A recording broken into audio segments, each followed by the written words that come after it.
Okay, Mark, what is it about how you perceive the state of the world and our culture that provokes you to feel that you need to go beyond the Sierra Club method of dealing with environmental issues? The classic work on death and dying was by Elizabeth Kubler-Ross. And in that, she outlined stages of death that people go through, not all the time, but often enough so it forms a recognizable pattern. The first stage is denial, right, where the doctor tells you you've got some kind of terrible disease, you're going to die, and you go, no, I'm not. You're wrong. All I have to do is think positively, eat enough carrots, ignore you totally, change doctors, something will happen, I'm not going to die. The second stage is bargaining, where you can no longer, the denial doesn't work anymore, the pain's getting too bad, or the weight loss, or your hair's starting to fall out, or something is happening, and so you begin to bargain. And at that point, the mode of operation is something along the lines of, God, I really will go to church every Sunday.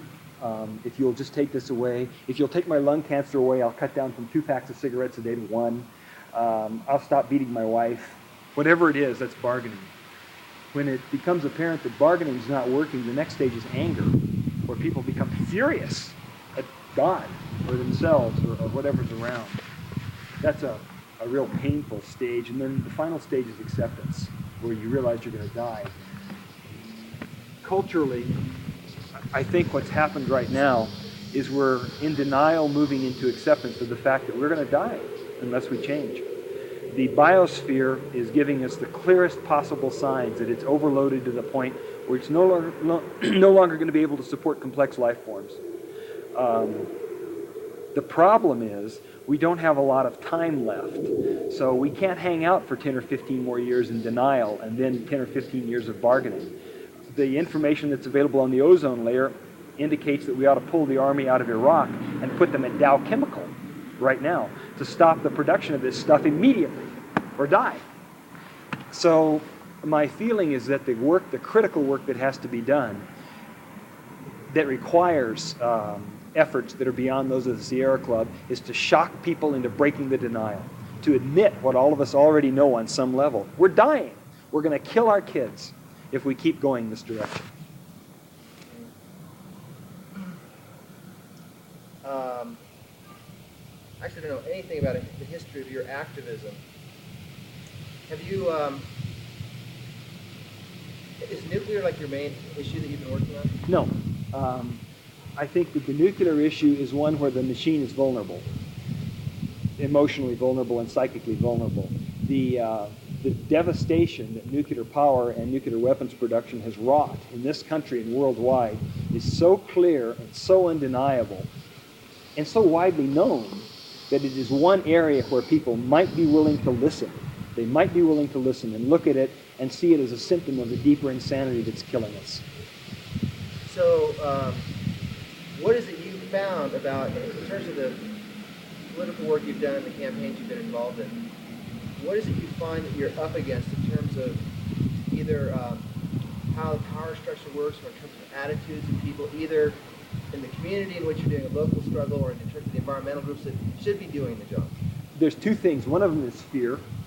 I don't think you would find more than, in the general population, 85 or 90% of the people, I think, agree with my analysis, amazingly enough. I don't think you'd find more than 10 or 15% who would say, no, you're crazy. That's not what's going on. Why don't people do something about it? Well, there's fear. They realize that it is politically and economically unfeasible to stop the death of the human race. And that if you begin to try, you pretty soon wind up facing a gun. Or you get fired or suppressed in some way. That's actually a fairly widespread perception. The second thing is something I find really terrifying, which is that people have agreed to die. I think that on some deep level, as humans, we have agreed to die rather than go through the discomfort of changing. I have people say to me all the time, some 50-year-old probation officer whom I'm having experience with currently, or pretrial services guy, says to me that, I think you guys are right. I think that we're in the process of killing ourselves off. And then I get this sort of, and again, it happens over and over again, I hear this over and over again, sort of this little cynical smile or chuckle, and they say, you know what? The planet would be better off without us. Well, that might be true. The planet might be better off without us, but there are things about human beings that are valuable and beautiful. And I don't intend to go without a fight. But a lot of people have just given up, and they've just decided to ride the comfort as far as they can and then go out over the cliff, rather than get out and try to apply the brakes to the train as it heads toward the cliff, which is, of course, unpopular and physically dangerous and not likely to win you friends and influence people. I have a lot of friends who are, bright, college-educated, honor student in high school, and they don't even send off their bloody $25 to the Sierra Club. They know all this stuff is going on. Yeah. And the problem seems to be that they don't see how we can make a change, how we can change enough. Do you have any kind of vision in your mind about how much we, as Americans, let's say, have to change? Oh, yeah. Oh, yes, I do. All my activism essentially arises out of spiritual path, which is, I think, a little different for me than for a lot of other folks. I know that the change that's required, that has to happen, is a spiritual change. It's going to be a change in consciousness, a willingness to give up the idea of ownership, and to accept that we are not masters, that we are part of a community of living beings, and that we are not what we have pretended to be. We cannot know enough to manage this planet. It's unknowable. Chaos theory will tell you that if you read any chaos theory. You can't know enough to manage a complex system. You can't know the exact outcome of an input. We're going to have to learn respect. We're going to have to learn to respect things that there is no possibility that we can understand. And that is essentially a spiritual change. Because our culture now is based on, our spiritual value is worship of money. That's obvious. Everyone knows that. The churches mean nothing. All they do is bless the pursuit of money. What we actually worship is mammon. And that's going to have to change, or else we're doomed, not in some biblical sense. Oh, what? Oh, okay. What am I talking about? A lot of people don't seem to get involved because they can't picture how Okay, so back to that then. Yeah. Okay. Yeah, well, the only way I know that anything at all is going to work is if there's an energy that comes up that has been absent and has been actually suppressed culturally for a long time in this culture, and worldwide, as a matter of fact, because it doesn't fit with a corporate industrialism, which is our dominant culture in reality. No matter what else we might put on it, whether you call it Western culture or whatever, corporate industrialism is how we live. And that's warrior spirit. And by that I don't mean killing. I don't mean that the glorification of death.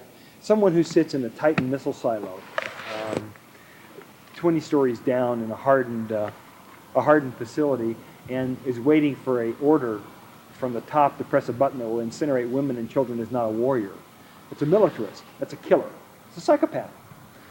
By warrior spirit, I mean people who will take responsibility for the planet and for themselves and use their souls, their spirits, their bodies, their minds, whatever it is, to push back against the killing. And that requires courage, and it is often fatal. But unless enough of us are willing to do that, to push back against this insane agreement, suicide agreement that we have racially made, I don't see any hope at all. A lot of people are concerned because they can't imagine giving up their televisions and their cars and such. Do you have any sense of what kind of material lifestyle we have to devolve to? Well, we have to live, ultimately we have to live within our energy budget. And finally, the energy budget is the amount of sunlight hitting the planet. And of that, the fraction that would be available for our use is that part which is not required to drive the photosynthetic engine that keeps the atmosphere working. I don't know exactly. I do know that there might be enough here for what we need. There's not enough for what we want. There's a big difference between needs and wants, and we have lost that distinction. We have to regain it again. Now you talk about, in terms of a psychological problem that is rampant throughout the culture, this denial that people are in. Right. I guess I'm trying to put words in your mouth now. A lot of people talk about the disconnectedness that people have from being part of nature. Right. Are there other qualities that you see that humans have to get back in touch with to be able to live in a way that's not destroying the planet? Besides, like this, acts that have to be Oh committed, yeah, like shutting down yeah. plants. One of the deepest sicknesses that we have going is the denial of the female aspect of the divine. In other words, the picture of transcendence or of God that we have is the old white man in a chair, and that's deadly. The inability of our culture to accept the feminine divine is part of the problem, a deep part of the problem. It's a suicidal part of the problem. Whatever you suppress will eventually becomes the darkness, right? Like whatever you suppress and pretend isn't there gains power and becomes distorted.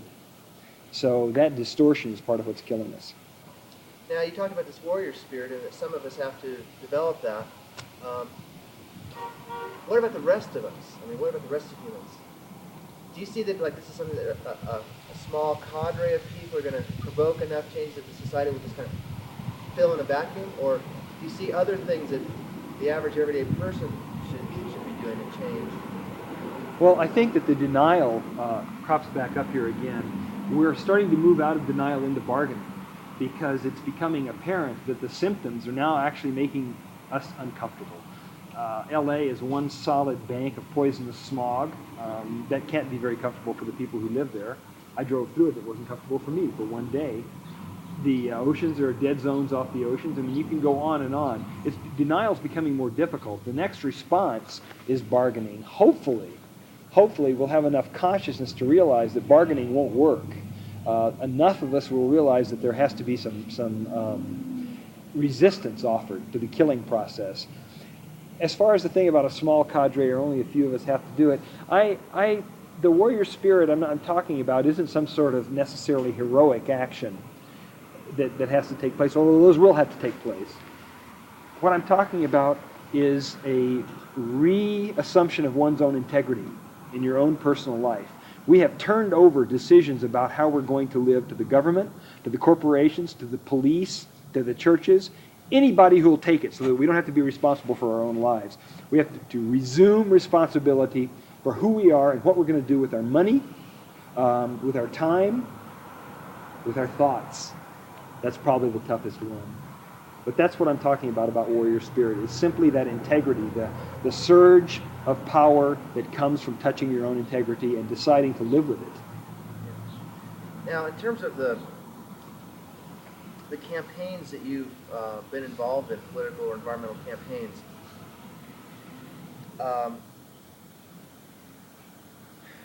what is it you've run up against that makes you think that lobbying for appropriate bills or educating enough people in society or getting signatures on a petition won't do the job?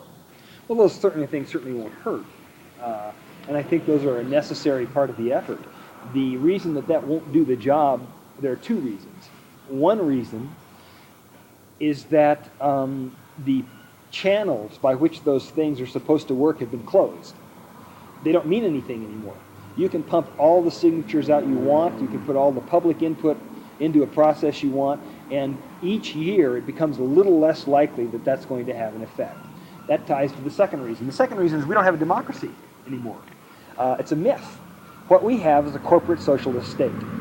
It is a state in which the government has been taken over by large corporations. Now, that may sound like a radical statement, but how do you get elected?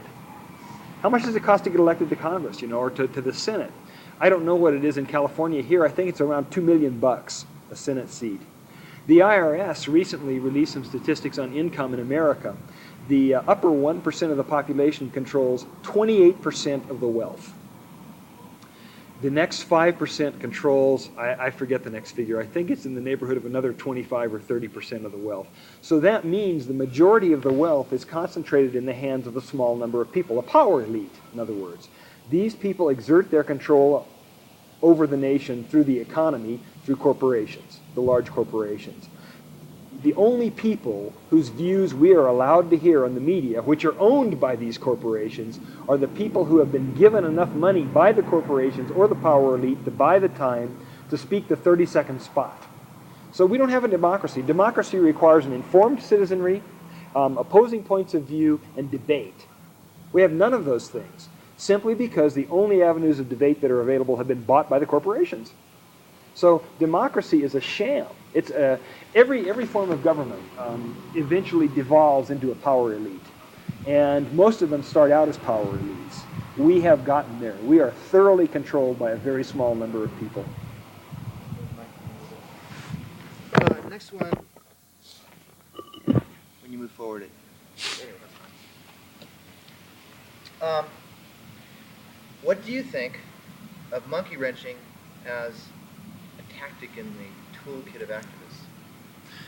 Well, I am in a delicate position with that legally. I think that the analogy that I would have to make, first off, I would say that no one has any right to threaten or injure another living creature. That is absolutely wrong. That's a beginning thing. You just can't do that. That's wrong. Now, as far as interrupting mechanical or industrial processes go, I think that the situational analysis would determine whether something was morally right or not. If it was Germany in 1941, and you were standing by the legally mandated railroad, which legally took the Jews to the legally mandated concentration camp, all of this was perfectly legal within the context of the Third Reich, and you had the possibility of derailing a train, that would be monkey wrenching. It would also be morally obligatory to do. There are other situations when it would be wrong. Okay. The last part is the stuff about the FBI and how they got involved in your life and what other activists should consider who might do anything outside of the normal legal channels. Or even in the normal legal channels. We are beginning to constitute a threat to the ruling paradigm, the dominant paradigm. That is, the set of attitudes and ideas and expectations and subconscious unexamined biases, which constitute a paradigm, a mental paradigm. We're beginning to constitute a threat to that. The truth is that we cannot continue to grow economically and survive on this planet. It just can't happen. You can't grow infinitely on a finite resource base. This is a realization that is totally inimical to, quote, the American way of life. That being the case, anyone who promotes that information, the truth, is going to meet with heavy opposition. If they promote it illegally, if they promote the truth illegally, then the law will come down beyond the severity that would be ordinarily expected. If they promote it legally, they're going to meet with perhaps illegal opposition from the FBI and the police. The FBI and the police have two functions. One of them is legitimate. That's to protect the American public from criminals, murderers, thugs of all sorts. The other is totally illegitimate, is to protect criminals, murderers, and thugs who happen to wear $1,200 suits from the American public.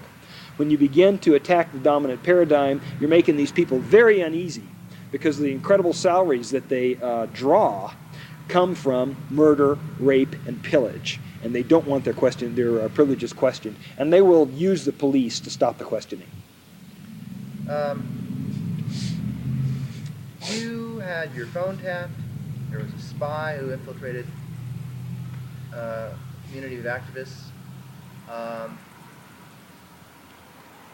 We have images of what spies are like. Just a second. What do you want, Alexis? Can you have what? You know what, sweetie? I don't have any milk. There's grapes. We're going to go shopping when I pick up Bethany and get some food. There's grapes. That's about all I got right now. And whatever you can find. There's English muffins if you want to toast an English muffin and have some. Okay. When people have images of sinister spies who are, skulking in the back corner or who are always trying to get you to say stuff or set you up, is there anything about the campaign that was waged against you folks that surprised you that maybe other people should conceptualize what might happen to them differently from the experience of what happened to you folks? I think that one of the worst results of this kind of a mentality, where you're always looking over your shoulder to see who might be the enemy, is that it creates a predisposition to disconnect from other humans. In other words, you begin to lose your trust in other human beings. And I am not willing to do that. I'm not willing to lose my trust in other human beings. And I never have been willing to. So I was willing and will continue to be willing to trust people. You know, that's just a decision I think you have to make to remain fully human. If you play the game, if you try to play the game of spy, counter-spy, secret organizations, passwords, that whole number, you become your enemy, and it's not worth it. You know, do what you've got to do. Do it with a clear heart. Don't do anything that you wouldn't be perfectly happy to defend in court on a moral basis, and live your life as a lion, as an honorable being. That's all I can say. Don't let them turn you into some kind of a skulking little rodent. Do you feel any reason to feel optimistic about people struggling to save the planet? No. I wish I did, you know. I got kids, and I really wish I could feel like my kids were going to have a chance to grow up and have kids, and I don't feel like that. I think, as I said earlier, I think we've made an agreement among ourselves on some real deep level, some real deep sick level, to die and end this, rather than go through the discomfort that would be required to make the changes necessary to continue. That doesn't mean I'm not going to fight, but that's what it looks like. I guess my last question, which you could follow up with anything you'd like to say, I guess it has to do with radical, such a weird word. How radical, when you talk about change people spiritually, that's one thing, but when you talk about actually going out there and trying to stop the destruction, how radical a change do people need to put their energy into so they're not just working on something that's a waste of time? You know what I mean? Like, well, I think that there's two parts to that I'd like to address. One part is the answer to that question of how do you figure out what to do, for me, comes from the heart. You have to find where your heart is, open it up, and listen to it. Because the earth's speaking to us. She's speaking to all of us. She's not whispering, she's yelling. And if you learn to listen, if you're willing to listen, to drop some of your ego, drop some of the self-image of yourself as a whatever the hell you think you are, a blustering cowboy, redneck swigging down beers, or a cool Bay Area dude, you know, whatever the image is, drop it and listen, and the stuff you're supposed to do will become available to you. You'll know. You know, the next step will show up. It'll be uncomfortable, perhaps frightening, whatever it is, it'll show up. If you do it, you'll get the next one. The other part about it is that word radical. You know, that's a really interesting word. Radical, a conservative. What's a conservative? A conservative, the valuable part of a conservative is somebody who won't change stuff that's not broke. In other words, they don't just make changes for the sake of changes. Now, in terms of the way we're treating the planet, I am a conservative.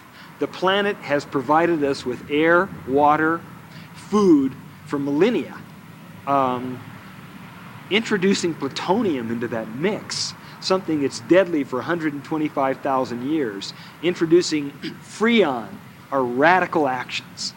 That is what is radical. Insane change for no good reason. So this idea that we're radicals is very odd. sun keeps Yeah. lightening and darkening it. So is there anything you'd like to say that you would like to address to activists or college students, young people who are thinking about how the hell do I deal with this adult life I've got? Forget about the adult life. Unless a whole bunch of us get to work real hard, there isn't going to be any more life. You're not going to have to worry about it. Start fighting. Okay. Yeah.